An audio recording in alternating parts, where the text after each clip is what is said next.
L'enquête aurait débuté en secret il y a près d'un an et demi, au début de l'année 2024. Selon des informations du journal Toronto Star, la gendarmerie royale canadienne enquêterait sur des soupçons de crimes de guerre commis par des soldats de Tsahal dans la bande de Gaza.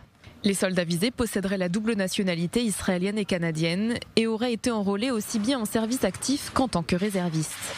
L'enquête pourrait inclure la collecte de preuves, l'échange d'informations avec des organismes internationaux, voire des inculpations sur le sol canadien. Elle est menée dans le cadre du programme canadien sur les crimes contre l'humanité et les crimes de guerre. Objectif, empêcher les criminels de guerre de trouver refuge au Canada et les tenir pour responsables de leurs actes. La grande majorité des soldats visés par l'investigation canadienne seraient des soldats isolés, à la fois des citoyens non israéliens qui se sont portés volontaires pour servir dans les rangs de Tsahal, mais aussi des citoyens israéliens résidant au Canada qui se sont rendus en Israël pendant la guerre pour s'enrôler. L'enquête sur le conflit Israël-Hamas est restée secrète et ne s'est pas accompagnée d'une campagne de sensibilisation du public, contrairement à d'autres enquêtes sur les crimes de guerre très médiatisées, notamment celle portant sur la guerre en Ukraine.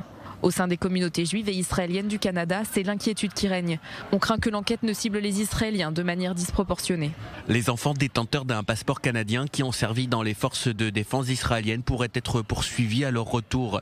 C'est très grave. Les avocats travaillent déjà sur le sujet, mais personne n'enquête sur les habitants de Gaza qui sont venus ici. L'information concernant l'investigation canadienne intervient dans un contexte de forte tension entre les gouvernements canadiens et israéliens. Il y a 2 semaines, le Premier ministre Mark Carney, le président français et le Premier ministre britannique avaient publié une déclaration appelant Israël à cesser son opération militaire dans la bande de Gaza.